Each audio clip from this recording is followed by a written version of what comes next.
साथियों, सर नमस्कार।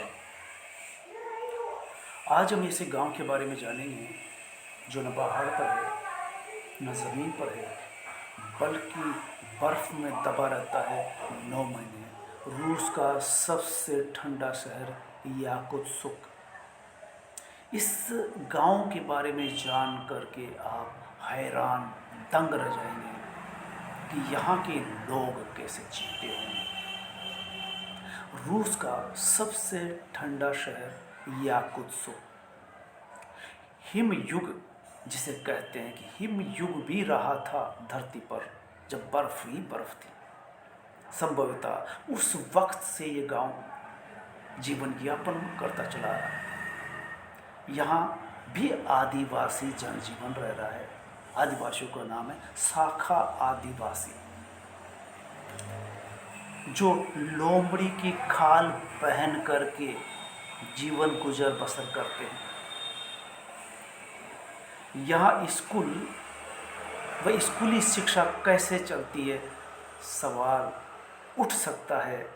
तो ये सारा साखा आदिवासी ऐसे बर्फीले गांव में जहाँ खून जम सकता है, वहाँ जीवन यापन करते हैं।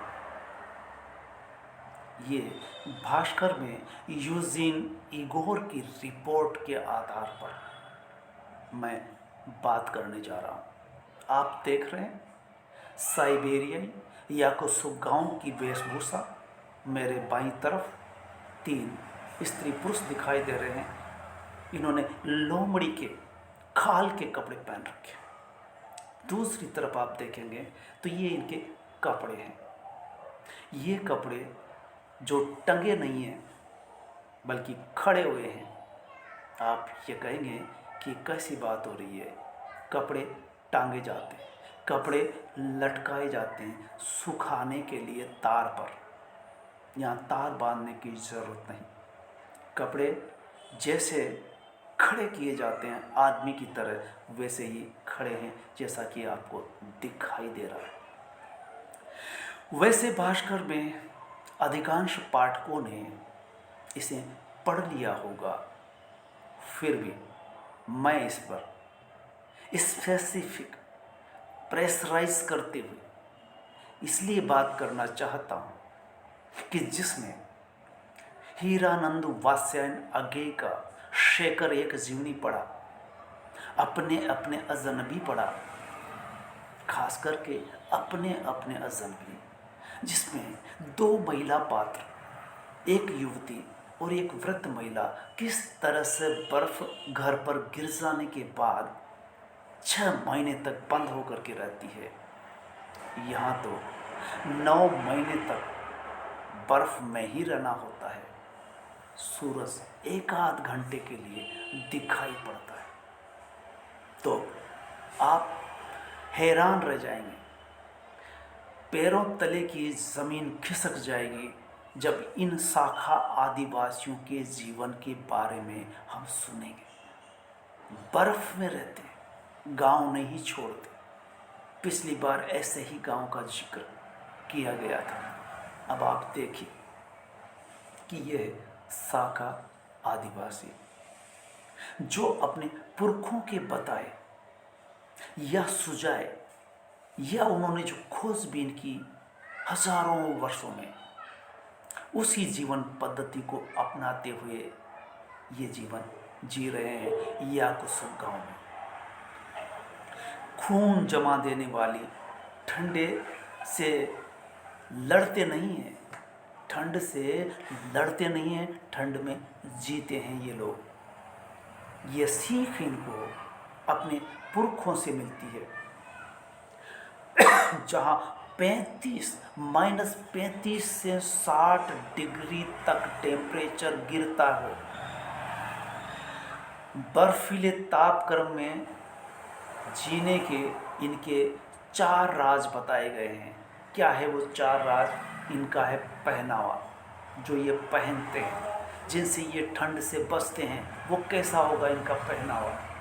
दूसरा है इनका खान पान, क्या खाते होंगे बर्फ़ में, क्या पैदा होता होगा और क्या बचा कर ये रखते हैं, और ये किन बातों की सावधानी रखते हैं ताकि ये इनका जीवन गुजर बसर हो सके। इसके अलावा चौथा है ढेर सारा हौसला। हौसले के बिना जीवन नहीं जिया जा सकता। इनमें हौसला ही है कि जो ऐसे बर्फीले गांव में भी ये रहते हैं, गांव छोड़ते नहीं। उस समय जब हम गांव छोड़ करके शहरों में रह रहे हैं, कस्बों में चले आ रहे हैं, या कस्बा छोड़ करके जिला हेडक्वार्टर पर आ रहे हैं, या जिला हेडक्वार्टर छोड़ करके संभाग में आकर के रह रहे हैं, या पूरे प्रदेश से लोग राजधानियों में अपना घर बना रहे हैं ताकि वहाँ सारी सुख सुविधाएं नसीब हो सके।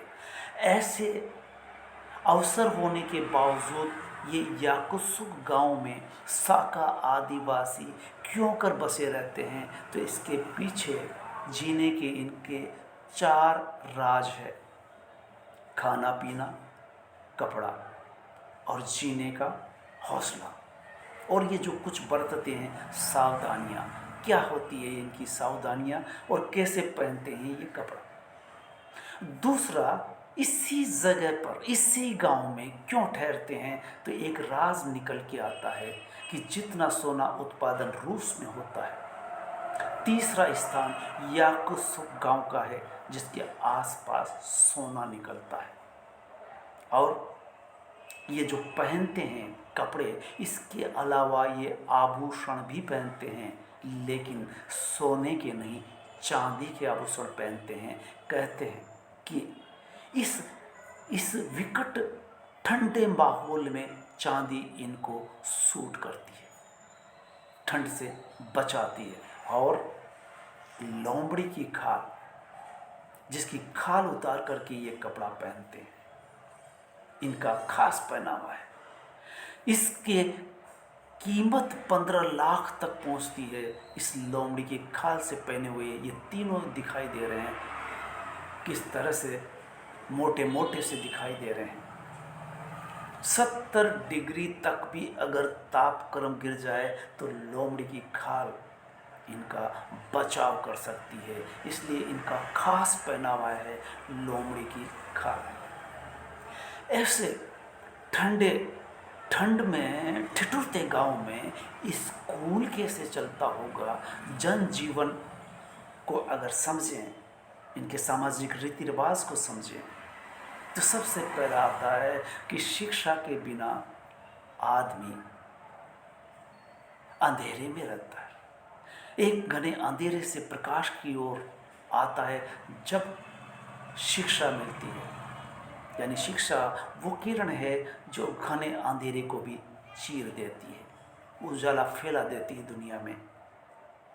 तो इनके समाज में, इनके गांव में स्कूल कैसे चलता होगा, तो इस पर भी विचार कर सकते हैं कि इनके स्कूल चलने की भी स्थिति थोड़ी अलग है। कब छुट्टियां लगती है?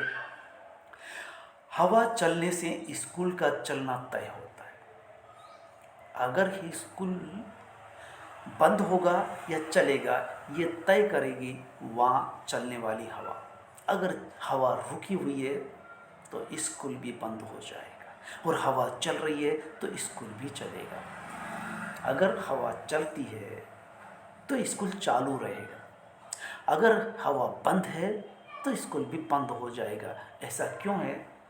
हवा न चलने पर स्कूल बंद हो जाते हैं। वो इसलिए कि अगर 45 डिग्री से ऊपर चला जाए और हवा बंद हो तो स्कूल बंद हो जाएगा। हवा चले, भले ही 55 डिग्री तक टेम्परेचर गिर जाए, फिर भी स्कूल खुला रहेगा। अब आप दंग रह जाएंगे कि 55 डिग्री तक भी तापक्रम गिर जाए तो स्कूल खुला रहेगा, और 45 डिग्री पर भी स्कूल बंद हो जाएगा अगर हवा बंद हो। इसलिए पहले ही कहा है कि स्कूल तब चलता है जब हवा चलती है।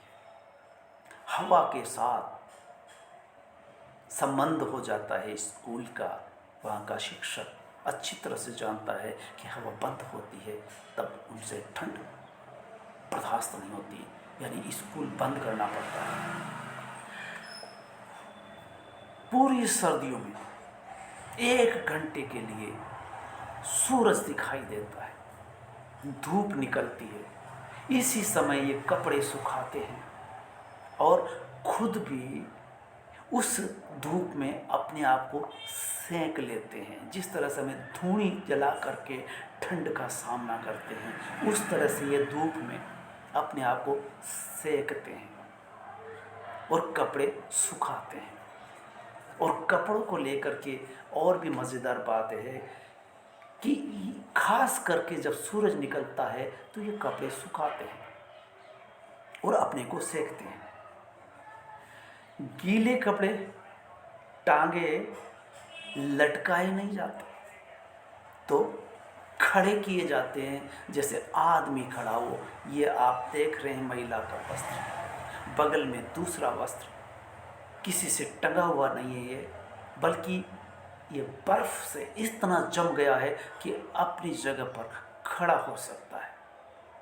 और अगर ज़ोर से झड़कार दिया जाए तो बर्फ़ नीचे गिर जाती है और गर्म बर्फ़ के गिरते ही कपड़ा सूखा हुआ निकलता है, नमी सारी बाहर आ जाती है मज़ेदार बात। ये कपड़े कैसे धोते होंगे?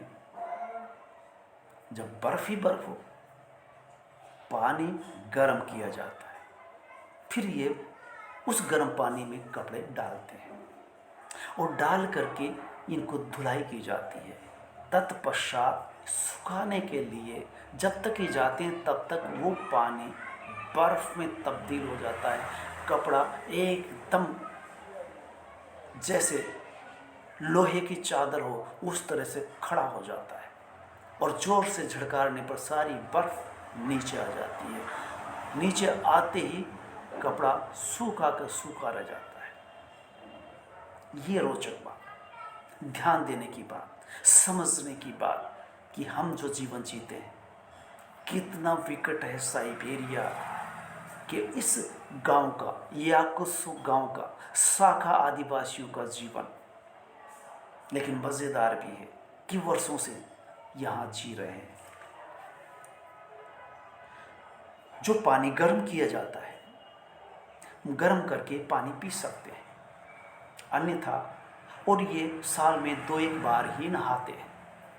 तो सवाल ये उठता है कि पर कपड़े क्यों कर धोते हैं?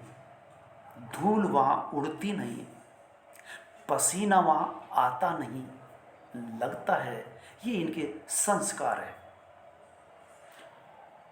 सामाजिक परंपरा है, बुजुर्गों से सीखी हुई है कि साल में चाहे 2 बार ही नहाएं पर नहा लेते हैं। ये जब तापक्रम बढ़ता है, जब घटता है तब ये नहाने की ज़रूरत महसूस नहीं करते। शायद उसी समय कपड़े भी धो लेते होंगे, शायद निचले इलाकों में कपड़े धुलते हैं तो ये सोच करके कपड़े धोते हों, क्योंकि सुखाने में इनको कोई झंझट नहीं होता।